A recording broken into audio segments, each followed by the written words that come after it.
वाराणसी के पास एक छोटे से कस्बे में धिनु नाम का एक जुलाहा रहता था। वह अपने काम में बहुत ही निपुण था।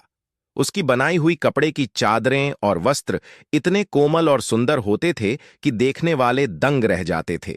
लेकिन उसकी बनाई हुई चादरों की कीमत इतनी ज्यादा होती थी कि केवल राजा महाराजा और अमीर सेठ ही उन्हें खरीद सकते थे। इस कारण उसकी बिक्री कम थी और वह किसी तरह अपने परिवार का गुजारा कर पाता था। एक दिन धेनु अपनी पत्नी लाजवंती से दुखी होकर बोला, देखो लाजवंती, हमारे पड़ोसी केवल साधारण खद्दर बनाते हैं, फिर भी वे मुझसे दुगुना कमा लेते हैं। हमारे गांव में मेरे सुंदर और कोमल कपड़ों का कोई खरीदार नहीं है। इसलिए मैं सोच रहा हूं कि क्यों ना एक बार शहर जाकर अपनी किस्मत आजमाऊं। लाजवंती ने सहमति में सिर हिला दिया और धेनु अगले ही दिन शहर के लिए रवाना हो गया। शहर पहुंचकर धेनु ने खूब मेहनत की। उसके बनाए हुए कपड़ों की वहां खूब मांग थी। शहर में उसका व्यवसाय चमक उठा और उसने 3 साल में 500 सोने की मोहरें जमा कर लीं। उसने सोचा कि अब मुझे घर वापस जाना चाहिए। लाजवंती को ये सोने की मोहरें दिखाऊंगा तो वह बहुत खुश होगी। धिनु अपने गांव की ओर लौटने लगा। रास्ते में रात हो गई और वह एक घने जंगल में पहुंच गया। जंगली जानवरों और चोरों के डर से उसने एक पुराने बरगद के पेड़ पर रात बिताने का निश्चय किया। वह पेड़ की एक मजबूत डाल पर चढ़कर सो गया। नींद में उसने एक अजीब सपना देखा जिसमें उसे दो व्यक्ति नजर आए। एक का नाम कर्म था और दूसरे का नाम भाग्य। भाग्य ने कर्म से कहा, देखो, इस जुलाहे के भाग्य में केवल रोटी कपड़े का सुख ही लिखा है, फिर तुमने इसे 500 सोने की मोहरें क्यों दे दी? कर्म ने उत्तर दिया, मेरा काम मेहनत करने वालों को उनकी मेहनत का फल देना है। इसने कड़ी मेहनत की और मैंने इसे उसका फल दिया। अब तुम जैसा उचित समझो वैसा करो। धिनु यह सुनकर घबराकर उठ बैठा। उसने जल्दी से अपनी मोहरों की थैली देखी, लेकिन थैली पूरी तरह खाली थी। वह फूट फूट कर रोने लगा और सोचने लगा कि अब मैं लाजवंती को क्या मुंह दिखाऊंगा। कुछ देर रोने के बाद धिनु ने हिम्मत जुटाई और दोबारा शहर लौट आया। इस बार उसने और भी ज्यादा मेहनत की। 1 साल के भीतर उसने 1000 सोने की मोहरें जमा कर लीं और फिर गांव लौटने के लिए निकल पड़ा। दुर्भाग्यवश इस बार भी रात को उसे वहीं पुराना बरगद का पेड़ मिला। थकान से चूर होकर वह फिर उसी पेड़ की डाल पर सो गया। रात को फिर उसे कर्म और भाग्य की बातचीत सुनाई दी।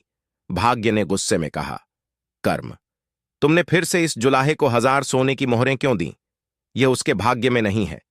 कर्म ने शांत स्वर में कहा, मेहनत करने वाले को उसका फल देना मेरा धर्म है।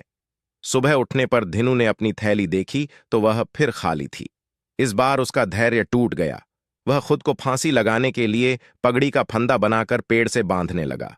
तभी भाग्य वहां प्रकट हुआ और उसे रोकते हुए बोला, तुम्हारी आयु अभी शेष है। आत्महत्या मत करो, जाओ, अपने घर जाओ और जो चाहो वर मांगो। धिनु ने गुस्से में कहा, अगर आप मुझे वर देना ही चाहते हैं तो मुझे अमीर बना दीजिए। भाग्य ने कहा, लेकिन तुम्हारे भाग्य में धन का भोग नहीं है, तुम इसका क्या करोगे? धिनु ने कहा, मैं समाज में सम्मान पाना चाहता हूं। बिना धन के लोग किसी की कदर नहीं करते। भाग्य ने सोचा और बोला, शहर जाओ, वहां तुम्हें 2 व्यापारी मिलेंगे, एक धन जोड़ू और दूसरा धन खर्चीला। तुम दोनों की जिंदगी देखना और फिर जो तुम्हें पसंद हो वैसा बन जाओ। धिनु शहर पहुंचा और धन जोड़ू का पता पूछा, लेकिन लोगों ने उसे बुरा भला कहकर धन जोड़ू को मनहूस कहा। किसी तरह उसका घर ढूंढकर धिनु वहां पहुंचा, लेकिन धन जोड़ू की पत्नी और नौकरों ने उसे दुत्कार दिया। मजबूरी में उसे आंगन में ही सोना पड़ा। रात को फिर कर्म और भाग्य प्रकट हुए। भाग्य ने कर्म से कहा, धन जोड़ू तो कंजूस है, फिर तुमने इस जुलाहे को यहां भोजन क्यों दिलवाया? कर्म ने कहा, मेरा काम अच्छे कर्मों को बढ़ावा देना है, बाकी तुम्हारी मर्जी। अगले दिन धन जोड़ू बीमार पड़ गया और उसे कई दिन भूखा रहना पड़ा। धिनु ने सोचा, धन जोड़ू बनने से तो अच्छा है मैं धन खर्चीले को देखूं। धिनु धन खर्चीले के घर पहुंचा। जहां उसका स्वागत सत्कार हुआ, उसने धिनु को भरपेट भोजन और नए कपड़े दिए। रात को कर्म और भाग्य फिर प्रकट हुए। भाग्य ने चिंता जताई कि धन खर्चीले ने अपनी सारी पूंजी खर्च कर दी, अब उसका क्या होगा? कर्म ने कहा, अच्छा, कर्म करना ही जीवन का असली उद्देश्य है, आगे तुम देख लो। अगले दिन राजा के दूत ने अकाल पीड़ितों की मदद के लिए धन खर्चीले को इनाम दिया। धिनु ने यह देखा और सोचा कि अमीर बनना तभी सार्थक है जब उस धन का उपयोग दूसरों की भलाई में हो। उसने भाग्य से कहा, मुझे धन खर्चीले जैसा बना दीजिए, मैं समाज के लिए कुछ करना चाहता हूं। भाग्य ने उसकी बात मान ली। धिनु अपने गांव लौटा और मेहनत से कमाई करने लगा। वह अपनी कमाई का एक बड़ा हिस्सा दान और परोपकार में लगाने लगा। धीरे धीरे उसका नाम और सम्मान बढ़ता गया और वह और उसकी पत्नी खुशी खुशी जीवन बिताने लगे। कहानी की सीख। धन की सच्ची कीमत उसके अच्छे उपयोग में है। केवल धन संचय करने से जीवन का उद्देश्य पूरा नहीं होता। जो व्यक्ति परोपकार और दान करता है वही सच्चा धनवान है।